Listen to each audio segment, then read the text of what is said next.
सुप्रभात। मैं हूं जगेंद्र राणा और आज हमारी आध्यात्मिक चर्चा का विषय है भजन और सुमिरन। भजन और सुमिरन। देखिए, संसार में मनुष्य सर्वश्रेष्ठ प्राणी माना जाता है।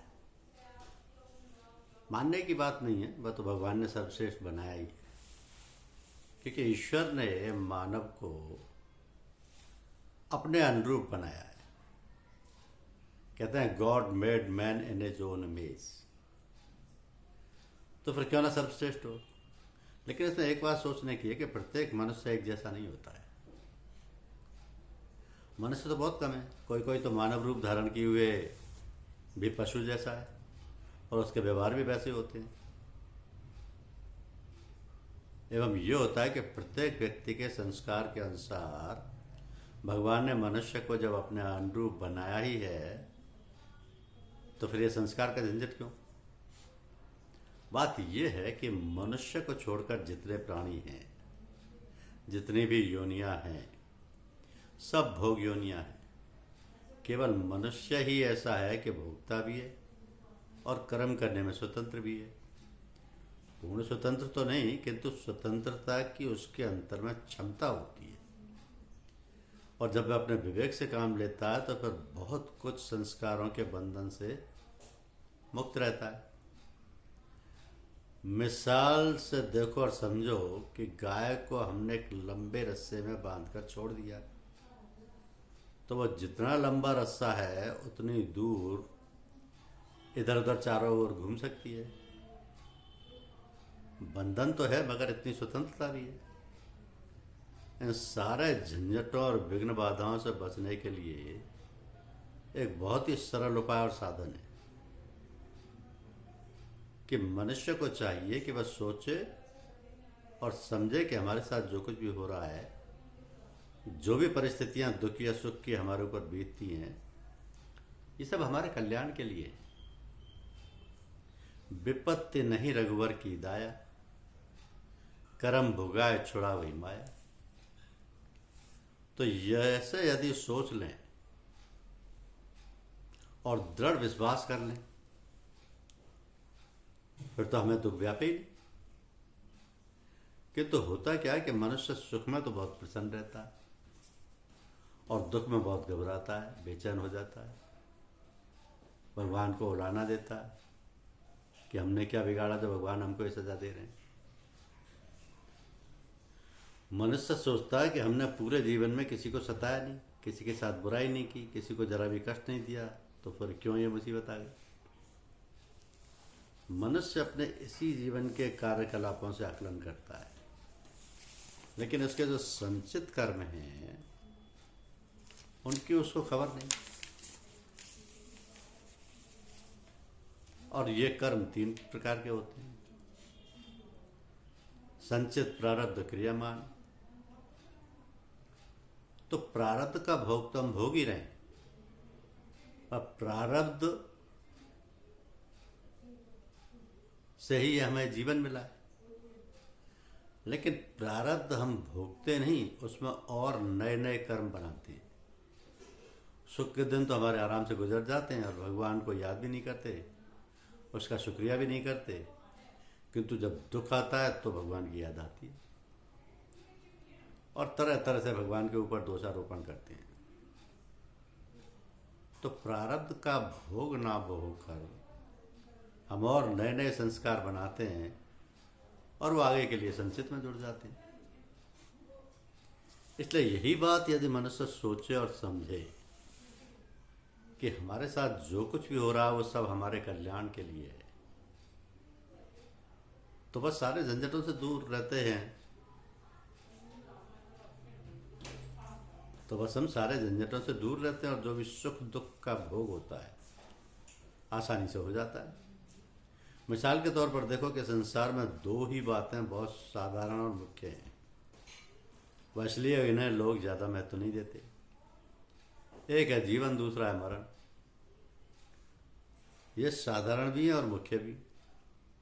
जब हमारे यहाँ कोई पैदा होता है तो हमारे खुशी के पागल से हो जाते हैं, और जब कोई मरता है तो इतना रोते पीटते हैं, सर पटकते हैं कि बस क्या कहना। तो सुख और दुख जिस बात से हमें अच्छा लगता है और खुशी व आनंद का अनुभव होता है वह सुख, और जो अच्छा नहीं लगता वह दुख। अब देखो, सोचो और विचारो कि सुख भी लगता है और दुख भी लगता है, तो यदि ये लगना ही बंद हो जाए फिर ना तो सुख है ना दुख है। अब लगना बंद कैसे हो? जब हम अपने अंतर को खाली ना रहने दें, हम किसी ऐसी बात में अटके रहें कि हमारा इधर उधर ध्यान ही ना जाए, तो फिर हमें महसूस नहीं होगा। जब लोग किसी काम में दत्तचित्त होते हैं तो दूसरी बात की तरफ ध्यान ही नहीं जाता। पढ़ने बैठे हैं, मन खूब लग रहा है, तो बाहर हमारे आसपास कितना भी शोरगुल होता रहे, कितने ही ढोल नगाड़े बजते रहे, हमें सुनाई नहीं देते, हमारा मन उधर होता ही नहीं। लेकिन जब पहले वक्त हमारा मन एकाग्र नहीं होता है तो जरा भी खटका हुआ, जरा भी किसी ने जोर से बोल दिया तो हम गुस्से से बढ़ जाते हैं और चिल्लाने लगते हैं कि पढ़ने नहीं देते, शोर मचा रहे हैं। ये है मन की एकाग्रता। तो जब हम निरंतर अपने मन को ध्यान, भजन और सुमरन में लगाए रहेंगे तो संसार की खटपट, संसार में जो भी गड़बड़ियाँ होती हैं, जीवन मरण की घटनाएं होती हैं, जिन्हें ही लोग ज़्यादा महत्व देते हैं, उनका कोई प्रभाव हमारे ऊपर नहीं पड़ता है। सब कुछ करता धरता भगवान है। तो फिर क्यों सोचते हो कि मैंने ये किया, मैंने वो किया? जब कर्ता बनते हो तो भोक्ता भी बनना पड़ेगा। यही असली गुण है कि अपने भगवान की याद में व्यस्त रहो और मस्त रहो। जो आत्मद्रष्टा है, जो हर समय परमात्मा में लीन है, ऐसा गुरु बनाओ। वही आत्म साक्षात्कार करा सकते हैं। यद्यपि ऐसे लोगों की पहचान करना भी कठिन है। वो इतने सरल और सीधे साधे दुनियादारों की तरह रहते हैं कि कोई समझ ही नहीं सकता कि वो इतने महान है। किंतु यदि उनके संग कुछ दिन रहा जाए तब समझ में आने लगता है कि वह तो जन साधारण से कुछ अलग ही विशेषता रखते हैं। ऐसे महापुरुषों की छत्र छाया पकड़ लेना चाहिए। ईश्वर को किसने देखा है और किसने पाया है? ये तो जब ऐसे गुरुओं की कृपा होगी तभी दर्शन हो सकता है। जब ऐसे गुरु मिल जाए तब उन्हें अपने आप को सौंप दें। गुरु कीजिए जान, पानी पीजिए छान। तो इस प्रकार ऐसे महापुरुष की या महापुरुष को गुरु रूप में स्वीकार कर लें और उन्हें सब कुछ अपना सौंप दें, जैसे मुर्दा नहलाने वाले के हाथ में होता है। तो कहने का मतलब यह है कि इस प्रकार अपने को गुरु के हवाले कर दो कि अपनी कोई इच्छा ना रहे, क्योंकि इच्छा ही तो समस्त दुखों की जड़ है। हम मन से ही प्रेम, मोहब्बत, राग और द्वेष करते हैं। तो जब हम अपना मन दे दिया, गुरु को सब कुछ उन्हें समर्पित कर दिया, कोई इच्छा बाकी ना रही,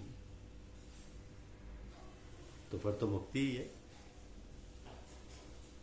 और इस मुक्ति के कई भेद होते हैं। मुख्य चार हैं: सालोक्य, सामीप्य, सारूप्य, सायोज्य। सालोक्य, सामीप्य, सारूप्य, सायोज्य। जब आप गुरु के घर या आश्रम या नगर या उनके निकट पहुंच गए तो इसे सालोक्य कहते हैं। जब हम उनके पास रहकर उनकी सेवा करते हैं, पैर छूते हैं, आज्ञा पालन करते हैं, तो ये सामीप्य हो गया। उनके पास रहते रहते और उनका ध्यान करते करते गुरु में ऐसी लय अवस्था हो गई कि अपनी शक्ल उन्हीं की शक्ल मालूम होने लगती है। अपनी आँख, नाक, गाल, सारी शक्ल और फिर जिस्म लगता है कि वही हैं, मैं नहीं हूँ। यह हुआ सारूप। किंतु अभी हम में द्वैत भाव है, क्योंकि जब तक ख्याल में मेरी शक्ल है तब तक दुई कायम है। गुरु और हम फिर इस ख्याल के बाद अब ख्याल तो शक्ल को आता नहीं, जो सोचते हैं वही विचार हमारे अंदर उठने लगते हैं, और धीरे धीरे ये हालत हो जाती है कि एक जान दो शरीर, शरीर दो हैं किंतु और कोई भेदभाव नहीं रहता। जैसे उनके विचार वैसे हमारे विचार, किसी तरीके का भेदभाव नहीं रह जाता। इसे सायुज्य मुक्ति कहते हैं। तो सायुज्य मुक्ति लय अवस्था, गुरुमय होना या फनाफिल शेख एक ही बात है, केवल शब्दों का अंतर है। सायुज्य मुक्ति, लय अवस्था, गुरुमय होना या फनाफिल शेख, ये चारों एक ही बात हैं, केवल शब्दों का अंतर है। लेकिन जिनका कोई गुरु नहीं है, जो जी में आया सो किया, कोई ऊंची नीच का ख्याल नहीं, जब कोई देखने सुनने वाला नहीं तो किसका डर? किसी का डर नहीं, किसी का भय नहीं, किसी की चिंता नहीं, पर बेलगाम घोड़े की भांति जिधर मुंह उठ गया चल दी। ऐसे लोगों को मनमत कहा जाता है। मनमत। तो ये शरीर जड़ है जिसका संचालन आत्मशक्ति से होता है, और आत्मा स्वयं कार्य न करके मन द्वारा सारा कार्य संपादित करती है। तो इस कारण मन का बहुत महत्व है, और इसी की सत्ता मानी जाती है। कहते हैं कि मन एवं मनुष्याणाम कारणम बंध मोक्षो, बंधन और मोक्ष का कारण ये मन ही है। तो मन बीच की कड़ी है, ऊपर है आत्मा, नीचे है जड़ शरीर। जब मन का रुझान आत्मा की ओर होता है तो उसके अंदर परमात्मा की भक्ति का भाव, ज्ञान की चर्चा और इच्छा होती है, तथा सद्गुणों की प्रेरणा मिलती है। और जब इसका रुझान शरीर की तरफ, संसार की तरफ होता है तो सांसारिक इच्छाएं, वासनाएं पैदा होती हैं तथा राजसी व तामसी भावनाएं पैदा होती हैं। इस प्रकार हमारे शरीर की सारी गतिविधियां इस मन द्वारा संचालित इंद्रियों द्वारा होती हैं। तो जन्म मरण के चक्र के समाप्त होने का एक ही उपाय है, जो बहुत सरल, सुगम और सबके लिए ग्राह्य है, और यह है परमपिता परमात्मा की शरण गति। सारे कार्यकलाप, सारा व्यवहार, व्यापार, सब कुछ अपना ना समझकर परमात्मा का समझकर करना। जो कुछ हमारा है, हमारे पास है, घर द्वार है, स्त्री पुत्र, धन दौलत है, नौकरी चाकरी है, व्यापार है, सभी भगवान का है, और हम सब कुछ भगवान के लिए कर रहे हैं। जब हमारा अपना कुछ है ही नहीं तो फिर अहंकार भी नहीं, तो फिर संस्कार बनेंगे ही नहीं। तो प्रारब्ध का भोग होने पर शरीर का नाश हो ही जाएगा, और यदि संचित संस्कार बाकी हैं तो जन्म लेना ही पड़ेगा। अपने संस्कार भोगने के लिए प्रारब्ध का भोग तो हो ही जाएगा। तो भगवत समर्पित बुद्धि से कार्य करने पर नए संस्कार बनेंगे नहीं, और पूजा, प्रार्थना, ज्ञान, भक्ति, योग द्वारा संचय समाप्त हो जाएगा। तब हमें इस जन्म मरण के चक्र से मुक्ति मिल जाएगी। तो ये हमारे सोचने समझने की बात है।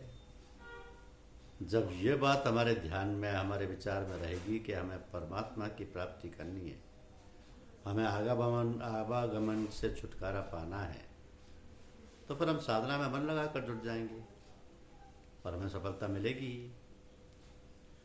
सुख सुविधाओं या असंख्य अतिरिक्त इच्छाओं के कारण ही मन को सुख या दुख का अनुभव होता है। इन्हीं इच्छाओं के कारण विकार उत्पन्न होते हैं, जो बीमारी के कारण बनते हैं। लुभावना जीवन व्यतीत करने के कारण ही मन में विकार उत्पन्न होते हैं। मानसिक एवं शारीरिक विकारों के कारण ही आवश्यकता से अधिक संपन्नता का होना। तो संपन्नता का कोई मापदंड तो है नहीं।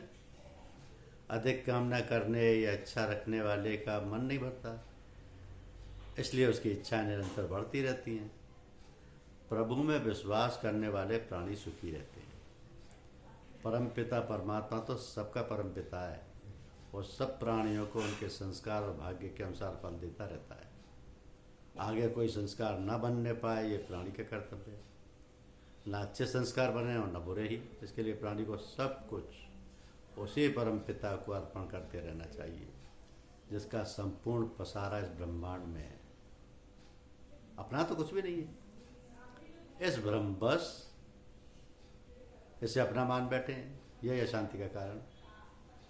इसलिए कहा गया कि मेरा मुझ में कुछ नहीं, जो कुछ है सो तोड़, तेरा तुझको सौंपते क्या लागे है। धन्यवाद।